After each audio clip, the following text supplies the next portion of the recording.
Welcome to 3 Minutes with Matthew, where you can daily come and check in for my thoughts and updates, all from a Christian worldview and all under 3 minutes. So we've got 3 minutes here on the clock, and the timer starts right now. I can't be with my friends. I'm tired of being stuck at home. My season was ended, and I actually missed school a little bit. Do those statements at all sound familiar to you? Well, these are the cries of so many around us in this season of social distancing. Isn't it interesting that there are so many ways for us to be digitally engaged with others, especially right now? Why is that? Does it come because we have such an intense, longing desire to be around other people? Part of the answer is yes, we were made to be social. But I wonder if part of that answer is also from the fact that we had this intense fear of being alone. You see, Jesus understood what it was like to be surrounded by the crowds. We see in the gospel accounts how the crowds would constantly flock at Jesus from town to town and city to city.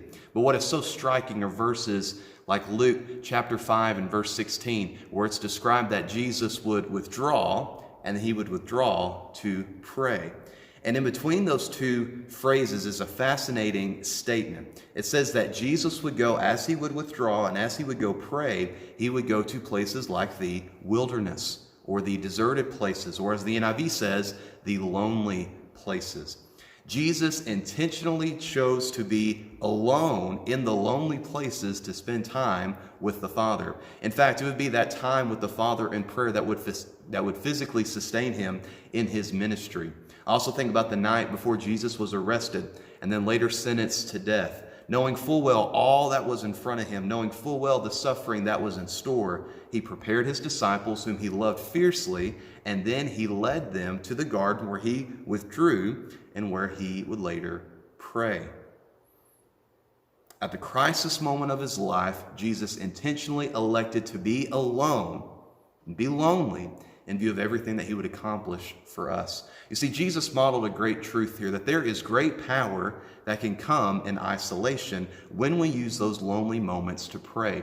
And it seems to me that we have a whole lot to learn about prayer, but it also seems that God is giving us this extraordinary opportunity in this season of social distancing to learn some lessons that we may have been avoiding for a long time.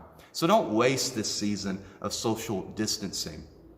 Don't waste this season of loneliness. Loneliness can actually be a good thing, for it's when you're truly alone that you finally discover that you're truly not.